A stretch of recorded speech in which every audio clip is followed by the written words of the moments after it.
Hello everyone. बच्चों अभी हम स्टार्ट करेंगे क्लास 9th इंग्लिश का second chapter the sound of music. ये चैप्टर दो पार्ट्स में डिवाइडेड है। Part 1, Evelyn Glennie listens to sound without hearing it, और सेकेंड पार्ट है the shehnai of Bismillah Khan. Before you read, chapter को रीड करने से पहले, God may have taken her hearing, भगवान ने उसके सुनने की शक्ति ले ली है, but he had given her back something extraordinary. यहाँ पर एवलिन ग्लेनी की बात हो रही है, लेकिन गॉड ने एवलिन को कुछ एक्स्ट्राऑर्डिनरी, दूसरों से हटकर उनसे बेटर कुछ दिया है। What we hear she feels, जो हम सुनते हैं उसको वो फील करती है, far more deeply than any of us, और इतना डीपली, इतनी गहराई से वो साउंड को फील करती है जितना हम में से कोई सुनकर भी नहीं कर सकता। That is why she expresses music so beautifully, इसीलिए वो इतनी सुंदरता से म्यूजिक को एक्सप्रेस करती है। Read the following account of a person who fought against a physical disability. अभी हम एक पर्सन एवलिन ग्लेनी के बारे में पढ़ने वाले हैं, जो फिजिकली डिसेबल है, डेफ है, लेकिन उन्होंने इसके अगेंस्ट फाइट किया and made her life a success story, और अपनी लाइफ को सक्सेसफुल बनाया। So rush crowds jostle for position on the underground train platform. Rush hour हम बोलते हैं दिन का सबसे बिजिएस्ट टाइम, जब ट्रैफिक बहुत ज्यादा हो, भीड़ बहुत ज्यादा हो, तो अभी रश आवर है। और क्राउड्स जॉसल, जॉसल मतलब होता है पुश रफली, किसी को रफली एल्बो से पुश करना। तो भीड़ एक दूसरे को पुश कर रही है, क्यों? पोजीशन के लिए। प्लेटफॉर्म पर एक अंडरग्राउंड ट्रेन प्लेटफॉर्म है जिस पर बहुत ज्यादा भीड़ है, लोग एक दूसरे को पुश कर रहे हैं। अ स्लाइट गर्ल, स्लाइट का मतलब यहां पर है स्मॉल एंड थिन, एक छोटी सी पतली सी लड़की है। लुकिंग यंगर दैन हर 17 ईयर्स, वैसे वो 17 ईयर्स की है लेकिन उससे भी छोटी दिख रही है। Was nervous yet excited as she felt the vibrations of the approaching train. Train approach कर रही है, प्लेटफॉर्म की तरफ आ रही है, तो उसने उसकी वाइब्रेशंस को फील किया है। अभी वो एक्साइटेड भी है, नर्वस भी है। It was her first day, क्योंकि आज उसका पहला दिन है, at the prestigious Royal Academy of Music in London, London की बहुत ही famous Royal Academy of Music में। And daunting enough for any teenager fresh from a Scottish farm. Daunting मतलब होता है फ्राइटनिंग, डरावना, और ये काफी डॉन्टिंग भी है एक टीनेजर के लिए। टीनेजर हम बोलते हैं पर्सन जो 13 to 17 ईयर्स का हो, 13, 14, 15 सबके लास्ट में क्योंकि टीन आता है इन सभी नंबर्स के, तो इसको टीनेज बोलते हैं क्योंकि वो 17 की है। तो कोई भी एक टीनेजर जो स्कॉटिश फार्म, स्कॉटिश मतलब स्कॉटलैंड के फार्म से, गांव से आया है, उसके लिए बहुत डरावना है पहली बार लंदन की इतनी प्रेस्टिजियस यूनिवर्सिटी में जाना। But this aspiring musician faced a bigger challenge than most. बहुत सारे लोग जो चैलेंजेस फेस करते हैं, इस एस्पायरिंग म्यूजिशियन मतलब एक पर्सन जो म्यूजिशियन बनना चाहता हो, और भी बड़ा चैलेंज इसके सामने है। शी वॉज प्रोफाउंडली डेफ, वो एब्सोल्युटली पूरे तरीके से डेफ है। Evelyn Glennie's loss of hearing had been gradual. Evelyn Glennie का जो लॉस ऑफ हियरिंग है, कि सुनने की शक्ति उनकी खत्म हो गई है, ये ग्रेजुअल था, मतलब ये धीरे धीरे हुआ, वो पहले से डेफ थी ऐसा नहीं था। हर मदर रिमेंबर्स, उनकी मदर याद करती है कि उन्होंने नोटिस किया था समथिंग वॉज रॉन्ग, कि कुछ तो रॉन्ग है, when the 8-year-old Evelyn was waiting to play the piano. जब 8 साल की थी एवलिन और वो पियानो बजाने के लिए अपने टर्न की वेट कर रही थी, दे कॉल्ड हर नेम, उन्होंने उसका नाम बुलाया, उसको बुलाया पियानो बजाने के लिए। एंड शी डिडंट मूव, और वो मूव ही नहीं हुई। I suddenly realized she hadn't heard, ये उनकी मदर बता रही है कि फिर मैंने रियलाइज किया कि शायद उसने सुना ही नहीं अपना नाम। Says Isabel Glennie. उनकी मदर का नाम है इजाबेल ग्लेनी।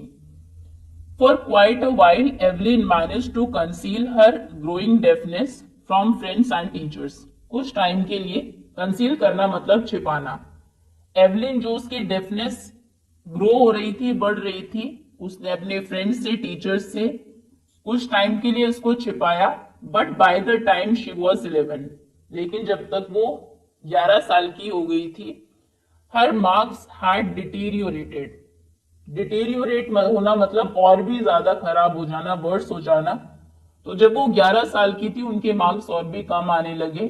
टीचर जो बताती होगी उनको सुनता ही नहीं था, वो समझ नहीं पाती थी। एंड हर हेड मिस्ट्रेस अर्ज हर पेरेंट्स टू मेक हर, उसके बाद उनके यहाँ जो हेड मिस्ट्रेस थी, टीचर थी, उन्होंने अर्ज किया, एनकरेज किया, रिक्वेस्ट किया उनके पेरेंट्स को to take her to a specialist, एक स्पेशलिस्ट के पास उसको लेकर जाए। It was then discovered that her hearing was severely impaired as a result of gradual nerve damage.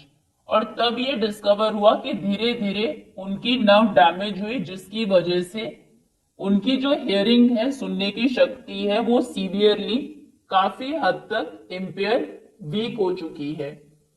They were advised that she should be fitted with hearing aids. तब specialist ने advice किया कि अभी इसको हियरिंग एड फिट करना होगा। Hearing aid जो hearing impaired लोग हैं, कंप्लीटली या पार्शियली डेफ है, उनके कान में एक मशीन लगती है। And send to a school for the deaf, और डेफ के लिए जो स्कूल है वहां पर उसको भेजा जाए। एवरीथिंग सडनली लुक्ड ब्लैक, सब कुछ ब्लैक दिख रहा था, मतलब कोई भी होप, उम्मीद उनको नजर नहीं आ रही थी, एवलिन कहती है। But Evelyn was not going to give up, लेकिन एवलिन गिव अप करने वाली नहीं थी, हार मानने वाली नहीं थी। She was determined to lead a normal life, वो डिटर्मिन्ड थी, उन्होंने डिसाइड कर लिया था कि वो एक नॉर्मल लाइफ ही जिएंगी। And pursue her interest in music, और म्यूजिक में जो उनका इंटरेस्ट है उसको परस्यू करेगी, उसको फॉलो करेगी। One day she noticed a girl playing a xylophone, एक दिन उन्होंने नोटिस किया कि एक लड़की जाइलोफोन बजा रही है। ये ऐसा होता है जाइलोफोन, एक म्यूजिकल इंस्ट्रूमेंट जिसमें रोज होती हैं वुडन बार्स की ऑफ डिफरेंट लेंथ्स। एक लड़की को जाइलोफोन बजाते हुए देखा और decided that she wanted to play it too, कि उसे भी उसको बजाना है। Most of the teachers discourage her, बहुत सारे टीचर्स ने उसको डिस्करेज किया कि तुम सुन नहीं पाती हो, म्यूजिक इंस्ट्रूमेंट कैसे प्ले करोगी। But percussionist Ron Forbes, percussionist हम बोलते हैं a person who plays the drum, tabla etcetera. Orchestra में पीछे जो इंस्ट्रूमेंट्स बजते हैं उनको हम परकशन इंस्ट्रूमेंट्स बोलते हैं, और जो उनको प्ले करते हैं उनको परकशनिस्ट बोलते हैं। So percussionist Ron Forbes spotted her potential, एक परकशनिस्ट थे रॉन फॉब्स, उन्होंने एवलिन की पोटेंशियल को स्पॉट किया, उसके अंदर जो एबिलिटी थी उसको पहचाना। He began by tuning two large drums to different notes, उन्होंने शुरुआत कहां से की, दो लार्ज ड्रम्स लिए और उनको डिफरेंट नोट्स पर ट्यून किया। Don't listen through your ears, he would say try to sense it some other ways. अभी वो एवलिन को बोलते हैं कि इनको सुनने की कोशिश मत करो, ड्रम्स को किसी और तरीके से इनको सेंस करो, इनकी जो वाइब्रेशंस है उनको फील करो। सेज एवलिन, अभी एवलिन कहती है, सडनली आई रियलाइज्ड, एकदम से मुझे रियलाइज हुआ, I could feel the higher drum from the waist up and the lower one from the waist down, कि जो हायर ड्रम है उसको मैं वेस्ट के ऊपर फील कर पा रही थी और लोअर ड्रम को वेस्ट के नीचे, यानी कि डिफरेंट बॉडी पार्ट से वो डिफरेंट नोट्स फील कर सकती थी अपनी बॉडी में। फॉब्स रिपीटेड द एक्सरसाइज, उन्होंने फिर से इस एक्सरसाइज को रिपीट किया। And soon Evelyn discovered that she could sense certain notes in different parts of her body, और फिर एवलिन ने डिस्कवर किया कि उसकी बॉडी डिफरेंट नोट्स को डिफरेंट पार्ट्स में सेंस कर पाती है। I had learned to open my mind and body to sounds and vibrations. उसके बाद अपने माइंड से अपनी बॉडी से उन्होंने साउंड्स को वाइब्रेशंस को फील किया. The rest was share determination and hard work. और बाकी तो पूरे तरीके से वो डिटर्मिन्ड थी, कुछ पाने की इच्छा थी उनमें और उनका हार्ड वर्क था. She never looked back from that point onwards. उसके बाद उन्होंने कभी भी पीछे मुड़कर नहीं देखा. She toured the United Kingdom with a youth orchestra. एक यूथ ऑर्केस्ट्रा के साथ उन्होंने यूके को टूर भी किया. And by the time she was 16, जब वो 16 साल की थी, she had decided to make music her life. उन्होंने डिसाइड कर लिया कि अभी वो म्यूजिक को ही अपनी लाइफ बनाएगी. She audition for the royal Academy of music, जिसकी बात हमने चैप्टर के स्टार्टिंग में की थी.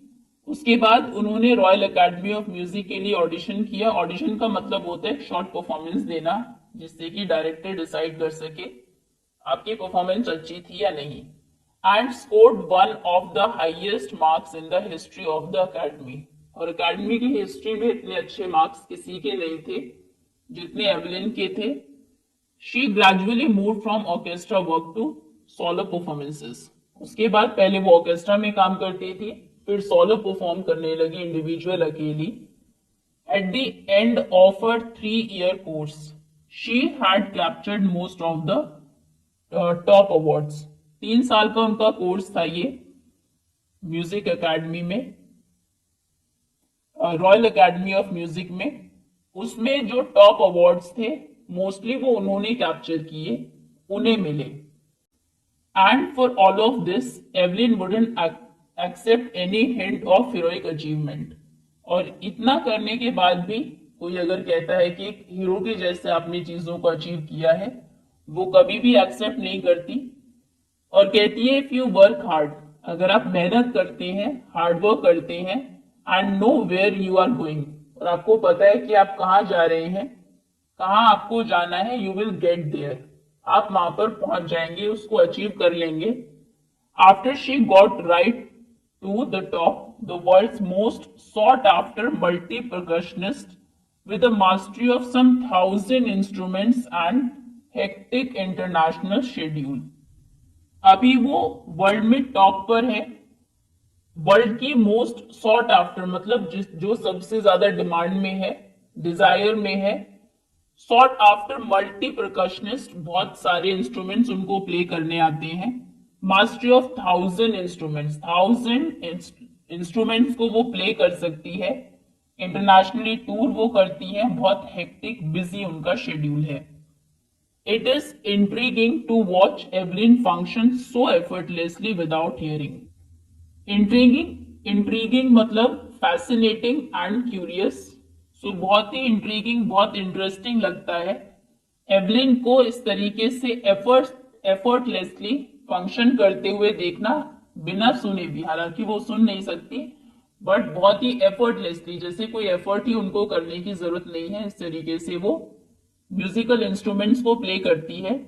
इन our 2-hour discussion she never missed a word. जो पर्सन उनको इंटरव्यू कर रही है वो बताती है कि 2 घंटे के हमारे डिस्कशन में उन्होंने एक वर्ड भी मिस नहीं किया. Men with bushy beard give me trouble. वो बताते हैं कि कहती है कि जिन मेन की बहुत थिक बियर्ड होती है उनसे मुझे थोड़ी सी ट्रबल है, वहां पर मुझे थोड़ी परेशानी आती है. She laughed. It is not just watching the lips, it's the whole face, especially the eyes. अभी एवलिन बताती है कि सामने वाला पर्सन क्या कहना चाहता है, ये वो कैसे समझती है. सिर्फ लिप रीडिंग से ही नहीं, लिप्स की मूवमेंट को देखकर ही नहीं, बल्कि पूरे फेस को, स्पेशली आईज, आंखों को देखकर वो समझती हैं. तो जिन मैन का थिक बियर्ड है उनकी फेस रीडिंग वो अच्छे से नहीं कर पाती. She speaks flawlessly. फ्लॉलेसली मतलब बिना किसी फॉल्ट के, मिस्टेक के वो बोलती हैं. With a Scottish lilt. Lilt मतलब अ वे ऑफ स्पीकिंग. बोलने का तरीका उनका स्कॉटिश है क्योंकि उनका बचपन स्कॉटलैंड में बीता है. My speech is clear because I could hair till I was 11. हमने ईवीएस में पढ़ा था साइंस में कि जो पर्सन डेफ होते हैं बचपन से ही, वो डम भी हो जाते हैं, जिन्होंने सुना नहीं वो बोल नहीं पाते। तो ये बताती है कि वो मेरा स्पीच इसीलिए क्लियर है, वह बोल इसीलिए पाती हूँ क्योंकि जब तक मैं 11 साल की थी तब तक मैं सुन सकती थी। She says but that doesn't explain how she manage to learn French and master basic Japanese. इनको इसके अलावा फ्रेंच और बेसिक जापानीज भी आती है। स्कॉटिश तो चलो 11 साल तक वो सुन सकती थी इसलिए उन्होंने सीख ली। अब ये पता नहीं, इसको ये एक्सप्लेन नहीं किया जा सकता कि उन्होंने फ्रेंच और बेसिक जापानीज कैसे सीखी। As for music she explains it pours in through every part of my body. तो म्यूजिक के बारे में वो एक्सप्लेन करती है कि ये मेरे पूरे शरीर में फ्लो करता है। It टिंगल्स in my skin. टिंगल करना मतलब एक स्लाइट प्रिकिंग या स्टिंगिंग सेंसेशन मेरे चीक बोन्स में, इवन इन माई हेयर, मेरे बालों में भी मैं म्यूजिक को फील कर पाती हूँ। When she plays the xylophone, xylophone को जब वो प्ले करती है, she can sense the sound of passing up the stick into her fingertips। तो जब वो हिट करती है स्टिक से उन वुडन बॉक्सेस को, वुडन बार्स को, तो वो फील कर सकती है कि जो म्यूजिक है, जो साउंड है, वो उन स्टिक से उसके फिंगर टिप्स में मूव कर रहा है। By leaning against the drums, जब वो ड्रम्स प्ले करती है थोड़ा लीन हो जाती है, झुक जाती है। She can feel the resonance. Resonance मतलब इकोज ऑफ साउंड, साउंड का जो इको होता है, आवाज गूंजती है, उसको वो फील कर पाती है फ्लोइंग इनटू हर बॉडी, अपनी बॉडी में फ्लो करते हुए। On a wooden platform she removes her shoes so that, जब वो वुडन प्लेटफॉर्म पर होती है अपने शूज को रिमूव कर देती है, निकाल देती है जूतों को, so that the vibrations pass through her bare feet. Bare foot रहती है ताकि जो वाइब्रेशन है वो उनके बेयर फिट में, फीट में पास कर सके, एंड अप हर लेग्स, और उनके लेग्स तक वो उनको उस साउंड को, उसकी वाइब्रेशंस को फील कर पाए। Not surprisingly Evelyn delights her audiences. तो इसमें तो कोई सरप्राइज नहीं है कि एवलिन अब की जो ऑडियंस है वो उसका म्यूजिक सुनने के बाद बहुत ही डिलाइटफुल फील करती हैं। इन 1991 में she was presented with the Royal Philharmonic Society's prestigious soloist of the year award. 1991 में उनको एक अवार्ड मिला, सोलोइस्ट ऑफ द ईयर, क्योंकि सोलो परफॉर्म वो करती थी। ये बहुत ही प्रेस्टिजियस, बहुत ऑनरेबल अवार्ड था रॉयल फिलहार्मोनिक सोसाइटी की तरफ से। Says master percussionist James Blades. James Blades कहते हैं गॉड में हैव टेकन हर हियरिंग। ये वही सेंटेंस है जो हमने चैप्टर के स्टार्टिंग में देखा था। गॉड ने उनकी हियरिंग एबिलिटी ले ली है, but he has given her back something extra ordinary, लेकिन बहुत ही एक्स्ट्रा ऑर्डिनरी चीज उनको दी है। व्हाट वी हियर, जो हम सुनते हैं, शी फील्स, वो फील करती है और बहुत डीपली फील करती है देन एनी ऑफ अस, जितना हम में से कोई नहीं कर सकता। That is why she expresses music so beautifully. Evelyn confesses that she is something of a workaholic. Evelyn बताती है कि वो वर्कोहॉलिक है। वर्कोहॉलिक मतलब एक पर्सन जिसके लिए बहुत डिफिकल्ट है काम ना करना, हमेशा उनको कुछ ना कुछ काम करने के लिए चाहिए। I have just got to work, मुझे सिर्फ काम करना है। Often harder than classical musician, से भी ज्यादा, but the reward are enormous, लेकिन इसका जो रिवॉर्ड है काम करने का वो भी बहुत बड़ा है। Apart from the regular concerts, regular concerts तो वो करती ही है, इसके अलावा Evelyn also gives free concerts in prisons and hospitals. Prison और हॉस्पिटल में भी वो फ्री कॉन्सर्ट करती है, प्रिजन, जेल और हॉस्पिटल में। She also gives high priority to classes for young musicians. High priority मतलब इंपॉर्टेंस बहुत वो देती है यंग म्यूजिशियंस को क्लासेस देने में। And reclaim of Beethoven fund for deaf children, एक फंड है बीटहोवन फंड डेफ चिल्ड्रन के लिए, उसके फाउंडर होंगे एंड रिक्लिन। वो कहते हैं she is shining inspiration for deaf children. जो डेफ चिल्ड्रन है, सुन नहीं पाते, उनके लिए एवलिन एक शाइनिंग इंस्पिरेशन है, एक प्रेरणा है। They see that there is nowhere that they can not go. तो उससे वो इंस्पिरेशन लेते हैं कि कोई भी ऐसी चीज नहीं है जो वो नहीं कर सकते, ऐसी जगह नहीं है जहां पर वो नहीं जा सकते, नहीं पहुंच सकते। Evelyn Glennie has already accomplished more than most people twice her age. Evelyn Glennie ने इतना कुछ अचीव कर लिया है जितना उनकी एज के दोगुने लोग भी नहीं कर पाते, जो डबल है उनकी एज के। She has brought percussion to the front of orchestra। percussion instruments जो ऑर्केस्ट्रा में पीछे बजते थे वो उनको आगे लेकर आई है। and demonstrated that it can be very moving। और उन्होंने दिखाया कि ये भी बहुत मूविंग हो सकते हैं, इनसे भी लोग म्यूजिक को एंजॉय कर सकते हैं। She has given inspiration to those who are handicapped. जो हैंडीकैप्ड है उनके लिए भी वो एक इंस्पिरेशन है। People who look at her and says, लोग जो उनकी तरफ देखते हैं और कहते हैं if she can do it I can. अगर वो ये कर सकती है एवलिन तो मैं भी कर सकता हूं। एंड नॉट द लीस्ट, और लास्ट में, she had has given enormous pleasure to millions. Millions लोग जो उनका म्यूजिक सुनते हैं उनको तो वो प्लेजर देती ही है। तो ये चैप्टर है, इसको लिखा है डेबोरा काउली ने।